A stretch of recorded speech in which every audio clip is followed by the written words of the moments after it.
Hello दोस्तों, तो मैं गोपाल श्रीवास्तव आप सभी का स्वागत करता हूं हिंदी मीडियम के नंबर 1 चैनल शुभम क्लासेस पर। तो दोस्तों, जैसा कि हम लोगों ने इसके पहले विस्थापन अभिक्रियाओं के बारे में पढ़ चुका है, जो हम लोग का इसके पहले का क्लास था। आज की क्लास में दोस्तों हमको पढ़ना है द्विविस्थापन अभिक्रिया के बारे में। हम दो क्लास में बांटे हैं। क्या हुआ है, जो उपापचयी क्रियाएं होती हैं उनको अलग किए हैं और द्विविस्थापन अभिक्रियाओं को अलग किए हैं। दोस्तों, ऐसा हुआ क्यों है? क्योंकि अगर एक साथ रखते हैं तो उपापचयी क्रियाओं में अपचयन और उपचयन दोनों को समझाना पड़ता और फिर दोनों को मिलाकर उपापचयी समझाना पड़ता। तो इस वजह से क्लास थोड़ा लंबा हो जाता और क्लास को ऐसा हमने किया है कि दोनों क्लास कम कम टाइम का हो बट समझ में आ जाए पूरा। तो इसी वजह से दोस्तों हम लोगों ने दोनों जो अभिक्रिया हैं उनको अलग अलग क्लास में समझेंगे। आज के क्लास में हम केवल द्विविस्थापन अभिक्रियाओं के बारे में समझेंगे और फिर जो कल का क्लास रहेगा उस क्लास में दोस्तों हम लोग समझेंगे उपापचयी क्रियाओं के बारे में। तो आइए दोस्तों स्टार्ट करते हैं द्विविस्थापन अभिक्रियाएं। द्विविस्थापन अभिक्रिया, द्विविस्थापन अभिक्रिया।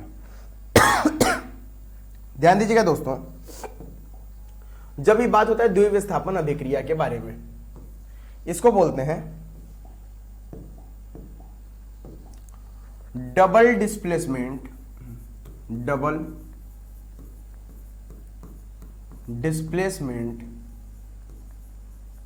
रिएक्शन। देखिए दोस्तों, इसमें होता क्या है, अगर कहीं ए बी और सी डी दो साथ में कोई दो यौगिक हैं और ये क्या कर लेते हैं, अगर अपने आयनों का इंटरचेंज कर लेते हैं, मतलब अपने आयनों को अगर अदला बदली कर लेते हैं, तो आयन का अदला बदली करके यहां पर दोस्तों होता क्या है, ए किस में रहेगा, अगर हम यहां पर लिख दें तो ए प्लस में और बी माइनस में फिर यहां सी प्लस में डी माइनस में। मतलब प्लस वाला हमेशा किसके साथ जोड़ना चाहेगा, माइनस के साथ। तो ए किसके साथ जुड़ जाएगा, डी के साथ, और यहां से सी किसके साथ जुड़ जाएगा, बी के साथ। मतलब इनकी अदला बदली जब होगी तो बनेगा सी बी और प्लस ए डी। ये दोस्तों हमारा होता है द्विविस्थापन अभिक्रिया। दोनों यौगिक एक दूसरे को क्या कर देते हैं, बदल देते हैं। इनके बीच आयनों का आदान प्रदान होता है या अदला बदली होती है। ठीक है दोस्तों, तो अब देख लेते हैं कि किसको बोलते हैं द्विविस्थापन अभिक्रिया। तो यहां पर हम लिख देते हैं कि वे रासायनिक अभिक्रिया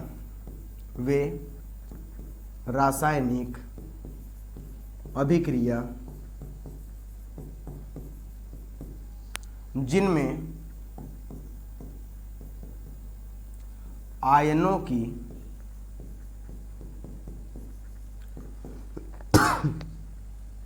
जिनमें यौगिकों के बीच, ऐसा कर लीजिएगा दोस्तों, जिनमें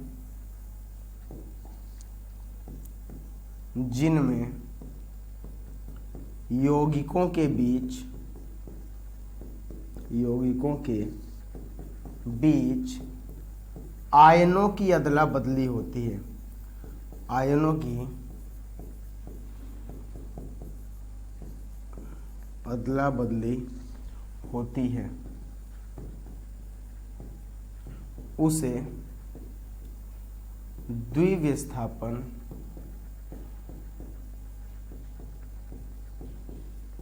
अभिक्रिया कहते हैं। ठीक है दोस्तों, ये पहला हो गया। या आप लोग को कोई और लिखना हो तो यहां पर लिख सकते हैं कि वे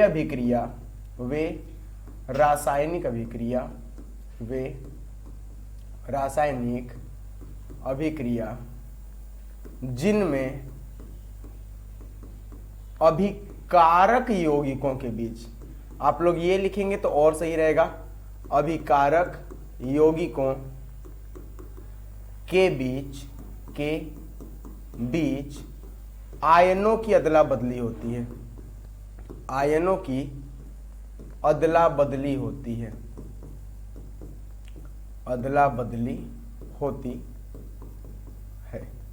तो ध्यान दीजिएगा दोस्तों, द्विविस्थापन अभिक्रिया क्या होता है, वे रासायनिक अभिक्रिया जिनमें यौगिकों के बीच आयनों की अदला बदली होती है। या थोड़ा और बढ़िया आप लोग को लिखना है दोस्तों, तो आप लोग लिखेंगे कि वे रासायनिक अभिक्रिया जिनमें अभिकारक यौगिकों के बीच आयनों की अदला बदली होती है तथा दो नए यौगिक यहां पर क्या होते हैं, बनते हैं। इन दोनों को लिखने के बाद लिख दीजिएगा तथा दो नए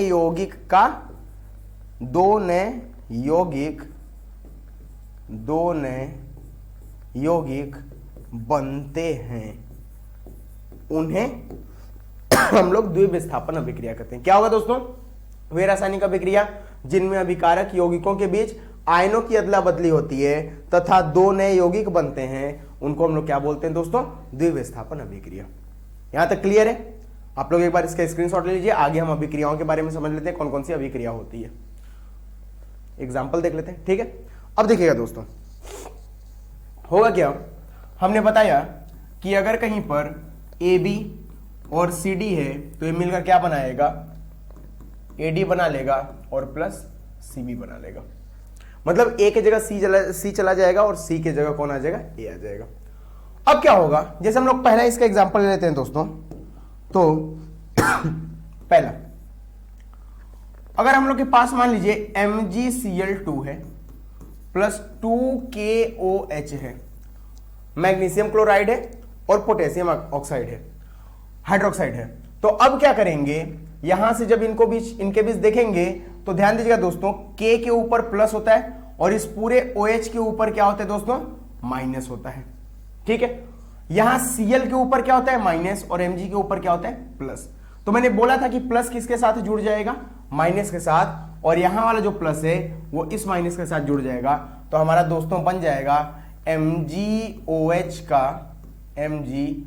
का whole twice plus 2KCl। MgOH का whole twice magnesium hydroxide plus 2KCl।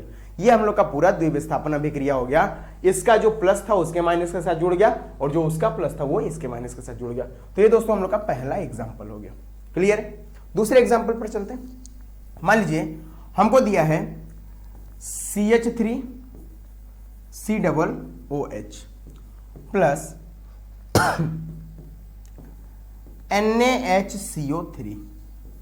NaHCO3। इसको दोस्तों बोलते हैं बेकिंग सोडा, ठीक है। और इसका नाम तो सब लोग जानते ही होंगे, पढ़े हो ना एसीटेट में।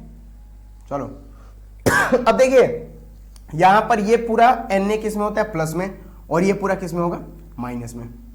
यहां पर ये पूरा किस में होता है? माइनस में होता है, और ये H किस में होता है दोस्तों? प्लस में होता है। अब अगर जोड़ना स्टार्ट करें तो हमारा बन जाएगा CH3COONA सोडियम एसीटेट, और प्लस ये इस वाले के साथ ये H आकर जुड़ जाएगा और हम लोग का बन जाएगा H2CO3, और इसको बोलते हैं दोस्तों कार्बोनिक एसिड। क्या बोलते हैं? Carbonic acid. अगर इसी कार्बोनिक एसिड को हम लोग दो पार्ट में तोड़ते हैं दोस्तों, तो ध्यान दीजिएगा, यही कार्बोनिक एसिड अगर हमारा दो पार्ट में टूटे तो ये हम लोग किनारे में करते हैं। अगर यही H2CO यहां नहीं, यहां पर तो जगह ही नहीं बच रहा है, यहां पर बीच में प्लस कर लीजिएगा आप लोग।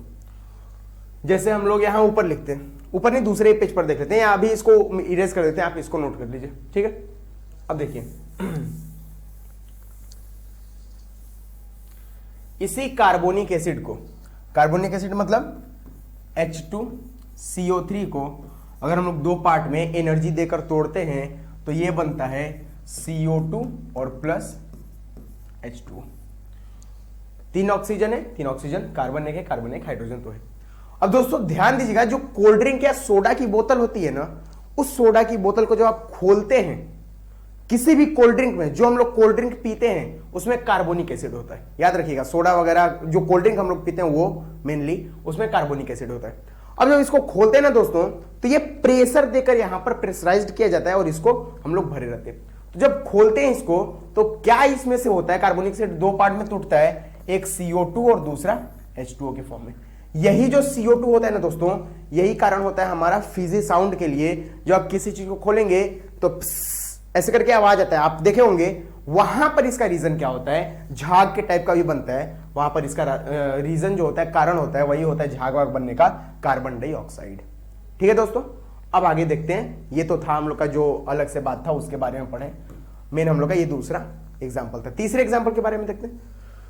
ये हो गया, ठीक है।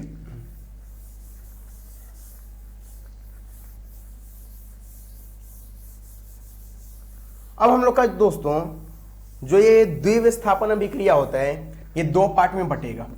जैसे हम यहां पर अगर लिख देते हैं द्विविस्थापन, तो ये दो पार्ट में बट जाएगा। एक को हम लोग बोलते हैं अवक्षेपण अभिक्रिया, अवक्षेपण, और दूसरे को बोलते हैं उदासीनीकरण,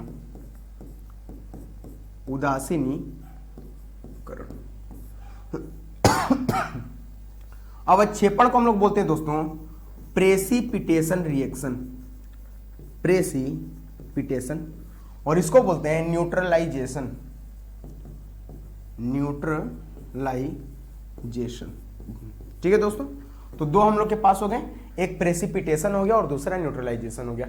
ये दोनों द्विविस्थापन अभिक्रिया में ही आते हैं। अब देखते हैं कि एक एक का काम क्या होता है। देखिए, अगर कहीं पूछा जाए कि अवक्षेप क्या होता है, तो अवक्षेप दोस्तों हमेशा याद रखिएगा, अवक्षेप एक ठोस पदार्थ होता है। अवक्षेप हमेशा किस अवस्था में रहेगा? ठोस अवस्था में।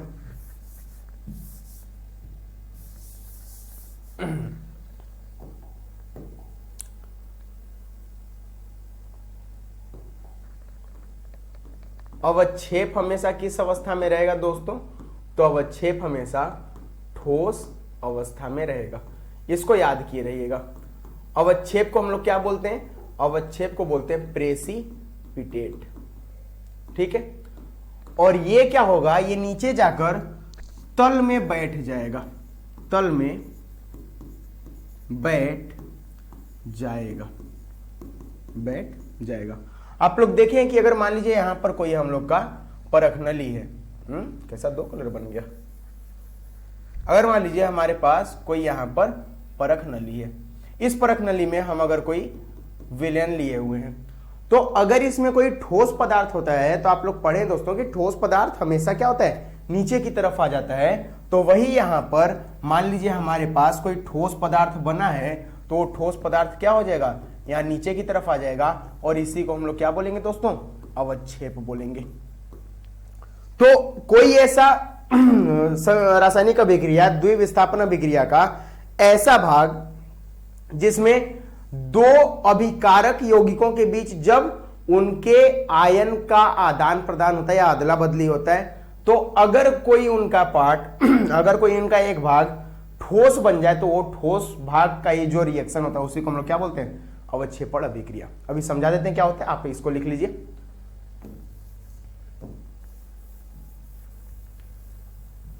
अब देखिएगा, अवक्षेपण अभिक्रिया के बारे में हम लोग पढ़ने जा रहे हैं। अवक्षेपण,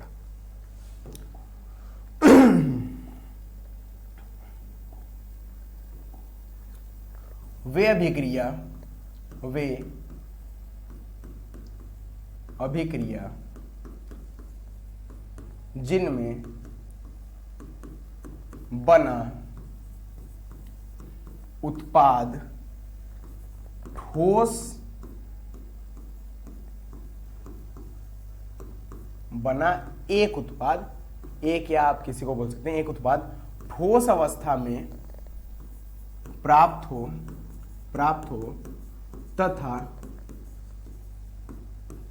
तल में जाकर बैठ जाए। कोई ऐसी रासायनिक अभिक्रिया जिनमें अभिकारक से उत्पाद जो बना है, उस उत्पाद में एक हमारा क्या हो जाए? ठोस अगर हो जाए, तो ठोस होने के बाद उस अभिक्रिया को हम लोग क्या बोलते हैं? अवक्षेपण अभिक्रिया। अगर वो तल में बैठ जाए, जैसे हम लोग देखते हैं कि अगर हम लोग कर दिए Na2SO4, Na2SO4, इसका कर दिए अगर हम लोग BaCl2 के साथ, दोनों दोस्तों सफेद पाउडर के रूप में होते हैं, सोडियम सल्फेट और ये BaCl2 बेरियम क्लोराइड, दोनों सफेद पाउडर के रूप में होते हैं। जब हम इनका अभिक्रिया करते हैं, तो नीचे में लिख रहे हैं अभिक्रिया जो होता है, तो ध्यान दीजिएगा, यहां से क्या होता है? द्विविस्थापन अभिक्रिया। ये Ba किसके साथ चल जाएगा? SO4 के साथ। तो हम लोग यहां पर लिख देंगे BaSO4 प्लस 2NaCl, दिखाई दे रहे? BaSO4, अच्छा यहां से थोड़ा सा इसको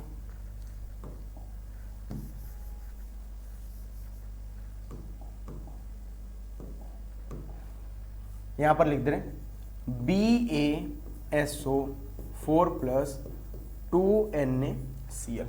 अब ये वाला जो पार्ट होता है दोस्तों, ये हमारा सॉलिड फॉर्म में होता है और ये किस कलर में आता है, तो ये हमारा सफेद। अवक्षेप ठोस पदार्थ होते हैं जिनका हर अवक्षेप का कलर अलग अलग होगा। ये दोनों अवक्षेप क्या होते हैं, सॉरी ये दोनों पाउडर के रूप में होते हैं सफेद कलर के। जब इनको हम अलग अलग परखनली में लेकर साथ में घोलेंगे तो ये क्या करेंगे, BaSO4 देंगे और ये ठोस अवस्था में होगा और सफेद कलर का होगा। और ये लगभग 20-25 मिनट बाद क्या होगा, नीचे तलहटी में बैठ जाता है। जैसे अगर हम यहां पर समझना चाहें तो अगर दो परखनली लें, एक ये ले और एक ये ले। एक में मान लीजिए कि हम BaCl2 लिए, एक में Na2SO4 है और एक में BaCl2 है। दोनों को अगर हम आपस में क्या किए, घोले पड़े हैं अलग अलग परखनली में। अब मान लीजिए इसमें से हम इसको इसमें पलट दिए, तो पलटने के बाद क्या होगा, जो नया हमारा परखनली में बनेगा ये दोस्तों क्या होगा, इसका कलर सफेद हो जाएगा। शुरू में इनके पास कोई कलर नहीं रहेगा, पानी जैसा रहेगा। जैसे ही हम इसको इसमें पलटेंगे तुरंत ये पूरा कैसा हो जाएगा, सफेद हो जाएगा। मतलब अगर हम बताएं तो ये पूरा सॉल्यूशन, ये जो पूरा विलेन है कुछ क्या हो जाएगा, इस टाइप का हो जाएगा सफेद कलर का। और अगर आप इसको 20 से 25 मिनट छोड़ दिए, 20 से 25 मिनट, तो फिर ये क्या हो जाएगा, ये धीरे धीरे नीचे बैठ जाएगा सफेद वाला और ऊपर पानी जैसा आपका जो पार्ट रहेगा वो आ जाएगा। तो ये दोस्तों हमारा होता है अवक्षेपण अभिक्रिया। इसका एक और एग्जांपल देख लेते हैं कि क्या होता है दोस्तों। ठीक है, इसको नोट कर लीजिए, ये याद कर लीजिएगा, BaSO4 वाला। ठीक है, BaSO4 ये वाला। ठीक है, अब इसको इरेज करते हैं, दूसरा एग्जांपल देखते हैं। ठीक है, अगर मान लीजिए हमारे पास लेड नाइट्राइट है, PbNO3 का twice plus 2Ki potassium iodide के साथ रिएक्शन कर रहे हैं, तो यहां पर क्या बना लेगा, PbI2 लेड आयोडाइड बना लेगा, प्लस यहां से अब क्या बनाएगा, K किसके साथ जाके जुड़ जाएगा, NO3 के साथ। तो हम लोग क्या लिख देंगे, 2KNO3।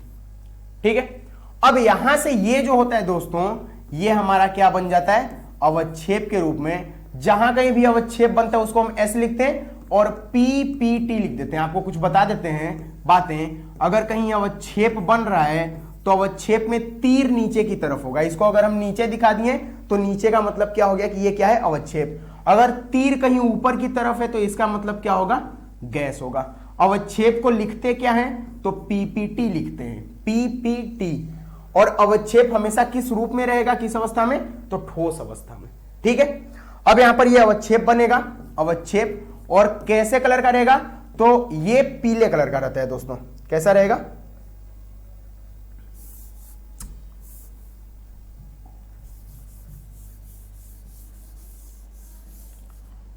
कैसा रहेगा ये दोस्तों, तो ये पीला कलर का रहेगा। लेड आयोडाइड का जो अवक्षेप बनता है वो पीले कलर का रहता है। तो आप लोग इतना याद किए रहिएगा। ठीक है, एक आध दो एग्जांपल और देख लेते हैं, आप लोग इसको स्क्रीनशॉट ले लीजिए। ठीक है, अब देखते हैं एक दो और एग्जांपल, जैसे BaCl2 का ही हम लोग देख लेते हैं CuSO4 के साथ। तो यहां से क्या बना लेता है, सबसे पहले तो BaSO4 बनाएगा और प्लस CuCl2 बना लेगा। अब इसमें क्या होता है कि ये वाला हमारा जो होता है BaSO4, यही अवक्षेप के रूप में आ जाता है, ये सॉलिड फॉर्म में होता है। ठीक है दोस्तों, तो यहां से ये सब चीजें हमको पढ़नी थी, कुछ अवक्षेप। आप लोग यहां से 3 तो मिल ही गए, आपसे 1-2 एग्जांपल पूछा जाएगा तो 1-2 एग्जांपल आप उसका लिख सकते हैं। बाकी और ज्यादा अभिक्रियाएं पढ़नी होंगी तो और ज्यादा अभिक्रियाओं के लिए अलग से आपको एक PDF वगैरह दे दिया जाएगा, उसमें अभिक्रियाओं की पूरी सूची होगी, उनमें आप पढ़ लीजिएगा। ठीक है, अब देखते हैं कि उदासीनीकरण क्या होता है। इसको इरेज करने जा रहे हैं।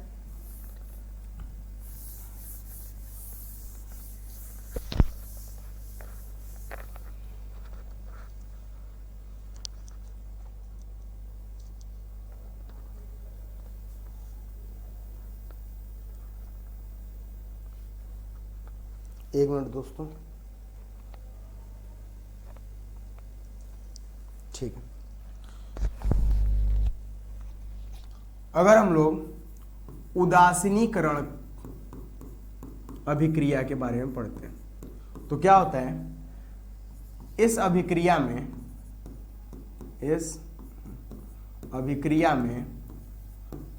अम्ल तथा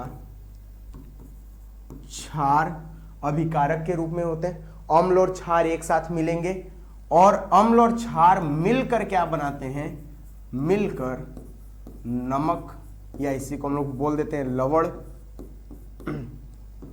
तथा जल बनाते हैं। लवण तथा जल बनाते हैं। जैसे हम लोग एक एग्जाम्पल देख लें, या केवल लवण भी आप लोग बोल सकते हैं। जैसे एक एग्जाम्पल देख लें, अगर हमारे पास HCl है और प्लस NaOH है, तो दोस्तों अभी आपको मैंने बताया कि ये सभी द्विविस्थापन अभिक्रिया के भाग हैं और द्विविस्थापन अभिक्रिया के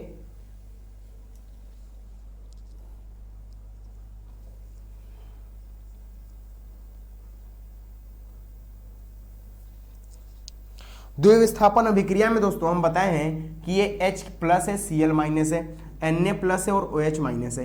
ये प्लस वाला किसके साथ जाकर मिलेगा, माइनस के साथ, और ये माइनस वाला किसके साथ जाकर मिलेगा, प्लस के साथ। मतलब क्या बना लेगा दोस्तों, तो यहां पर हमारा जो नया उत्पाद बनेगा उसको हम लोग बोलेंगे NaCl। NaCl के साथ जुड़ गया, प्लस यहां OH है और वहां H है, मतलब जुड़कर दोनों क्या बना लेंगे, H2O बना लेंगे। और ये हम लोग का अम्ल है दोस्तों HCl, जो हम लोग के पेट में पाया जाता है।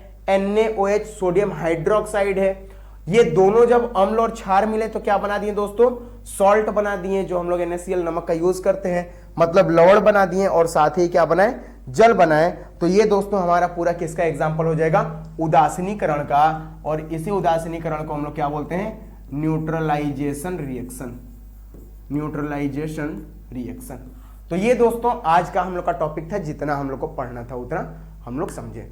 तो द्विविस्थापन अभिक्रिया के बाद कल का हम लोग का टॉपिक होगा उपचयन तथा अपचयन, और इसी के साथ उपापचयी क्रियाएं पढ़ेंगे। हम लोग का 2 वीडियो और बचा हुआ है, उस 2 वीडियो में हम लोग पूरी चीजें पढ़ लेंगे जो हम लोग के क्लास 10th के सिलेबस के अकॉर्डिंग हम लोग को पढ़नी है बोर्ड्स के पेपर के लिए। तो 2 वीडियो और आपके दोस्तों बचे हैं, 2 या 3 वीडियो अधिक से अधिक जाएगा, उससे ज्यादा नहीं जाएगा। तो आप लोग देखते रहिए और उस 3 वीडियो में आपके पूरे सिलेबस, पूरा ये जो फर्स्ट चैप्टर है वो क्लियर हो जाएगा। ओके दोस्तों, आज के लिए इतना ही। मिलते हैं कल एक नए वीडियो के साथ। तब तक के लिए दोस्तों, तब तक के लिए जय हिंद और फिर